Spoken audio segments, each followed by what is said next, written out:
Konnichiwa, teman-teman psikologi otak. Senang banget bisa ketemu lagi di video kali ini. Buat para orang tua baru, pasti sering dengar banyak nasihat soal merawat bayi. Tapi, mana yang fakta, mana yang mitos? Di video ini, kita akan bahas 3 mitos pengasuhan bayi baru lahir yang sering banget beredar di Indonesia. Banyak tradisi turun-temurun yang ternyata nggak sesuai dengan ilmu pengetahuan modern, bahkan bisa berisiko buat si kecil. Kita akan beda satu persatu mitosnya apa, faktanya gimana menurut medis dan psikologi anak. Tujuannya, supaya kita bisa kasih yang terbaik untuk tumbuh kembang si kecil, berdasarkan bukti ilmiah. Yuk, langsung mulai pembahasannya. Mitos pertama yang sering kita dengar adalah, bayi harus dibedong kencang. Ini adalah praktik yang sudah turun-temurun di banyak budaya. Kita sering melihat bayi dibedong dengan sangat rapat, sehingga mereka terlihat seperti mumi kecil. Katanya, supaya kakinya lurus dan gak pengkor. Banyak orang percaya bahwa dengan membedong bayi dengan erat, terutama di bagian kaki, akan membantu membentuk kaki mereka menjadi lurus sempurna. Tapi, apakah benar demikian? Mari kita bahas lebih lanjut. Faktanya, bentuk kaki bayi yang tampak bengkok saat lahir, itu normal banget. Jangan khawatir jika kaki bayi Anda terlihat sedikit melengkung. Ini adalah kondisi yang umum terjadi pada bayi baru lahir. Ini karena selama di rahim, mereka meringkuk dalam posisi yang sangat terbatas. Selama 9 bulan, bayi berada dalam posisi fetal yang menekuk kaki mereka. Kondisi ini disebut genu-varum, dan akan lurus sendiri seiring pertumbuhan. Jadi, tidak perlu khawatir berlebihan. Ini adalah bagian alami dari perkembangan bayi. Terutama saat anak mulai berdiri dan berjalan, kaki mereka akan secara bertahap meluruskan diri. Proses ini biasanya terjadi dalam beberapa bulan pertama setelah bayi mulai aktif bergerak. Bedong tidak bisa mengubah struktur tulang bayi. Tulang bayi masih sangat lunak dan fleksibel, tetapi bedong tidak akan memengaruhi bagaimana tulang itu tumbuh dan berkembang. Tulang akan tumbuh sesuai genetik dan proses alami tubuhnya. Pertumbuhan tulang bayi dipengaruhi oleh faktor genetik dan nutrisi yang mereka dapatkan. Justru, membedong terlalu kencang, terutama di bagian pinggul dan kaki, bisa berbahaya. Bedong yang terlalu ketat dapat menghambat gerakan alami bayi, dan memberikan tekanan yang tidak semestinya pada sendi mereka. Ini bisa berisiko menyebabkan developmental dysplasia of the hip, DDH, yaitu kondisi di mana sendi pinggul tidak berkembang dengan benar. DDH dapat menyebabkan masalah jangka panjang jika tidak ditangani dengan tepat. Para ahli, termasuk American Academy of Pediatrics, tidak merekomendasikan bedong ketat karena risiko DDH dan masalah lainnya. Mereka menekankan pentingnya memberikan ruang bagi bayi untuk bergerak bebas. Kaki bayi harus punya ruang untuk bergerak bebas, menekuk ke atas dan keluar. Ini memungkinkan sendi pinggul berkembang dengan sehat dan alami. Jadi, bedong boleh, tapi tujuannya untuk kenyamanan dan rasa aman, bukan meluruskan kaki. Bedong bisa membantu bayi merasa lebih tenang dan nyaman, seperti sedang dipeluk. Bedong yang benar dada dan lengan terbungkus pas, sehingga bayi tidak kaget saat tidur. Tetapi bagian bawah tubuh tetap bebas bergerak. Pastikan bagian pinggul ke bawah longgar agar kaki bayi bisa bergerak dengan leluasa. Ini adalah kunci untuk mencegah masalah pada pinggul. Cari kain bedong dengan kantong kaki lebar, atau pastikan lipatan kain longgar di bagian bawah. Ini akan memberikan ruang yang cukup bagi kaki bayi untuk bergerak. Jangan pernah memaksa kaki bayi lurus dan rapat saat membedong. Memaksakan posisi yang tidak alami dapat membahayakan perkembangan sendi pinggul bayi. Ingat, bedong untuk kenyamanan, bukan koreksi bentuk kaki. Tujuan utama membedong adalah untuk membuat bayi merasa nyaman dan aman, bukan untuk mengubah bentuk tubuh mereka. Kesimpulannya, mitos bedong bikin kaki lurus itu salah besar dan berpotensi berbahaya. Jangan lagi mempercayai mitos ini. Kaki bayi akan lurus sendiri seiring waktu, dan membedong kencang justru berbahaya bagi perkembangan pinggul mereka. Biarkan kaki bayi tumbuh secara alami. Kalau mau membedong, lakukan dengan cara yang benar longgar di bagian kaki, pas di bagian dada dan lengan. Dengan cara ini, Anda bisa memberikan kenyamanan tanpa membahayakan kesehatan bayi. Hargai tradisi, tapi update dengan ilmu pengetahuan demi kesehatan si kecil. Selalu cari informasi yang akurat dan terpercaya sebelum mengambil keputusan terkait perawatan bayi. Jangan sampai niat baik malah berdampak buruk pada buah hati Anda. Selalu prioritaskan keselamatan dan kesehatan bayi di atas segalanya. Lanjut ke mitos kedua. Siap untuk membongkar mitos-mitos lainnya. Mitos kedua yang sering kita dengar. Jangan sering-sering gendong bayi. Nanti bau tangan dan jadi manja. Katanya, kalau terlalu sering digendong, bayi akan terbiasa dan selalu minta digendong. Apakah benar demikian? Mari kita telaah lebih dalam. Faktanya, menggendong bayi justru sangat penting, bahkan esensial untuk tumbuh kembangnya. Ini bukan sekadar soal menenangkan bayi yang sedang rewel. Menggendong memiliki dampak positif yang signifikan untuk perkembangan emosional dan kognitifnya. Sentuhan dan kedekatan fisik adalah bahasa cinta pertama bagi bayi. Bayi baru lahir butuh rasa aman, mereka baru saja meninggalkan lingkungan yang serba nyaman dan aman di dalam rahim. Mereka mencari rasa aman seperti saat di rahim, di mana mereka selalu merasa hangat, nyaman, dan terlindungi. Dunia luar bisa jadi terasa asing dan menakutkan bagi mereka. Gendongan dan pelukan memberi mereka kepastian dan cinta, meyakinkan mereka bahwa mereka aman dan dicintai. Ini adalah fondasi penting untuk membangun rasa percaya diri di kemudian hari. Kontak fisik melepaskan hormon oksitosin, yang sering disebut sebagai hormon cinta atau hormon kebahagiaan.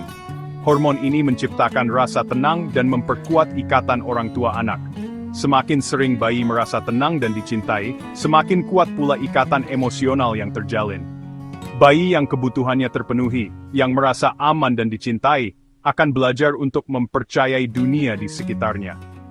Hal ini akan membantu mereka tumbuh lebih percaya diri dan mandiri. Mereka tahu bahwa mereka memiliki tempat yang aman untuk kembali jika mereka merasa takut atau tidak yakin. Secure attachment terbentuk dari respons orang tua yang peka terhadap kebutuhan bayi, yang selalu ada untuk memberikan dukungan dan kenyamanan. Secure attachment bukan dari membiarkan bayi menangis sendirian, karena hal itu justru dapat merusak kepercayaan bayi terhadap orang tua dan dunia. Bayi belum bisa memanipulasi, mereka belum memiliki kemampuan kognitif untuk melakukan hal itu. Tangisan adalah cara mereka berkomunikasi, satu-satunya cara mereka untuk memberitahu kita bahwa mereka membutuhkan sesuatu.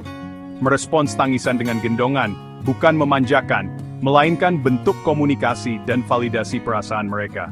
Ini adalah cara untuk memenuhi kebutuhan dasar mereka akan rasa aman, nyaman, dan dicintai. Menggendong juga menstimulasi perkembangan sensorik bayi. Dengan digendong, bayi memiliki kesempatan untuk melihat dunia dari sudut pandang yang berbeda, menstimulasi visual, kognitif, dan membantu regulasi tubuh bayi. Penelitian menunjukkan bayi yang sering digendong cenderung memiliki perkembangan otak yang lebih baik. Mereka cenderung lebih jarang menangis, lebih mudah tidur, dan tumbuh lebih sehat secara keseluruhan. Bahkan, praktik kangaroo mother care, yaitu metode menggendong bayi dengan kontak kulit langsung, memiliki manfaat yang luar biasa. Praktik ini bahkan terbukti menyelamatkan nyawa bayi prematur dengan membantu mereka mengatur suhu tubuh, detak jantung, dan pernapasan. Jadi lupakan istilah bau tangan, itu hanyalah mitos yang tidak berdasar. Tangan kita adalah tempat aman pertama bagi si kecil, tempat mereka merasa dicintai, dilindungi, dan dihargai. Menggendong membangun kepercayaan dan cinta, memberikan fondasi yang kuat untuk hubungan yang sehat dan bahagia di masa depan. Ini adalah fondasi kepribadian anak, yang akan memengaruhi cara mereka berinteraksi dengan dunia dan orang lain di sekitar mereka. Tentu, orang tua juga butuh istirahat. Menggendong bayi sepanjang waktu bisa jadi melelahkan. Gunakan gendongan ergonomis untuk menjaga kenyamanan Anda dan bayi, sehingga Anda bisa menggendong lebih lama tanpa merasa sakit atau pegal. Jangan ragu untuk meminta bantuan dan bergantian dengan keluarga atau pasangan. Intinya, saat bayi butuh dekapan dan merasa tidak nyaman, jangan ragu memberikan dekapan hangat dan cinta tanpa syarat. Itu hadiah terbaik untuk mereka, hadiah yang akan mereka bawa sepanjang hidup mereka. Lanjut ke mitos ketiga yang tak kalah menarik. Yuk, Kidai, mitos ketiga. Mari kita bahas mitos yang seringkali membuat para orang tua baru merasa bimbang dan khawatir. Kuku bayi nggak boleh dipotong sebelum 40 hari. Sebuah kepercayaan yang turun-temurun, tapi apakah benar demikian? Banyak yang percaya bahwa memotong kuku bayi sebelum usia 40 hari bisa membawa kesialan atau bahkan mempengaruhi kesehatan si kecil. Dari mana sebenarnya asal-usul mitos ini? Faktanya, nggak ada dasar medis untuk larangan ini. Tidak ada penelitian ilmiah yang mendukung klaim tersebut. Dunia medis modern justru menyarankan hal yang sebaliknya. Kuku bayi yang panjang justru bisa membahayakan. Dan inilah mengapa kita perlu meluruskan pemahaman ini. Bayangkan kuku-kuku kecil itu, meskipun terlihat lembut, sebenarnya cukup tajam, karena bisa melukai wajah atau tubuhnya sendiri. Gerakan bayi yang belum terkontrol dengan baik, seringkali membuat mereka tanpa sadar menggaruk diri sendiri. Luka kecil bisa jadi pintu masuk bakteri, dan ini adalah hal yang sangat perlu diwaspadai. Apalagi sistem imun bayi masih lemah. Mereka belum memiliki kekebalan tubuh yang sempurna untuk melawan infeksi. Jadi, menjaga kebersihan adalah kunci utama. Menjaga kuku tetap pendek dan rapi adalah langkah preventif yang sangat penting. Adalah bagian penting dari kebersihan dan keselamatan bayi. Ini bukan hanya soal estetika, tapi juga tentang melindungi si kecil dari potensi bahaya. Mitos ini mungkin muncul karena dulu alat potong kuku belum seaman sekarang. Dulu, pilihan alat sangat terbatas dan berisiko melukai bayi jika tidak hati-hati. Sekarang, ada banyak alat potong kuku khusus bayi yang aman digunakan, dirancang dengan ujung yang tumpul dan mekanisme yang lembut. Waktu terbaik memotong kuku? Pertanyaan yang bagus. Kapanpun kukunya sudah panjang dan berisiko melukai. Jangan terpaku pada angka 40 hari. Perhatikan panjang kuku bayi Anda. Setiap bayi berbeda, jadi orang tua yang paling tahu kapan waktunya. Anda adalah pengamat terbaik bagi buah hati Anda. Tips, agar proses memotong kuku bayi menjadi lebih mudah dan aman. Potong kuku saat bayi tenang atau tidur, karena saat itulah mereka paling tidak banyak bergerak. Gunakan alat khusus bayi, yang didesain untuk keamanan dan kenyamanan si kecil. Dan pastikan pencahayaan cukup. Ini akan membantu Anda melihat dengan jelas dan menghindari kesalahan. Tekan sedikit bantalan jari agar kulit menjauh dari kuku sebelum dipotong. Ini akan mencegah Anda menggunting kulit bayi secara tidak sengaja. Bisa juga gunakan kikir kuku khusus bayi untuk merapikan ujung kuku. Kikir akan membantu menghaluskan ujung-ujung yang tajam setelah dipotong. Intinya, kebersihan dan keamanan bayi adalah prioritas utama di atas segalanya. Mitos larangan potong kuku sebelum 40 hari tidak berdasar dan justru bisa merugikan. Jangan biarkan kepercayaan kuno membahayakan si kecil. Dengan alat teknik yang tepat, kuku bayi bisa dipotong kapan saja. Yang terpenting adalah kehati-hatian dan kebersihan. Jadi, nggak perlu ragu lagi ya. Percayalah pada naluri Anda sebagai orang tua, dan informasi yang akurat. Itulah 3 mitos yang sudah kita bongkar faktanya. Semoga ini bisa memberikan kejelasan dan rasa percaya diri bagi para orang tua. Semoga bermanfaat, dan sampai jumpa di video selanjutnya. Jadi itulah 3 mitos pengasuhan bayi yang sering beredar di Indonesia. Tradisi lahir dari niat baik, tapi kita harus berani kritis dan cari tahu fakta sebenarnya. Kesehatan dan keselamatan bayi harus didasarkan pada bukti ilmiah, bukan sekadar katanya. Punya pengalaman atau mitos lain? Share di kolom komentar, yuk. Terima kasih sudah menonton, semoga bermanfaat dan bisa langsung diterapkan. Jangan lupa subscribe channel Psikologi Otak dan nyalakan notifikasinya. Sampai jumpa di video selanjutnya. Tetap semangat jadi orang tua hebat. Mantap, Bu.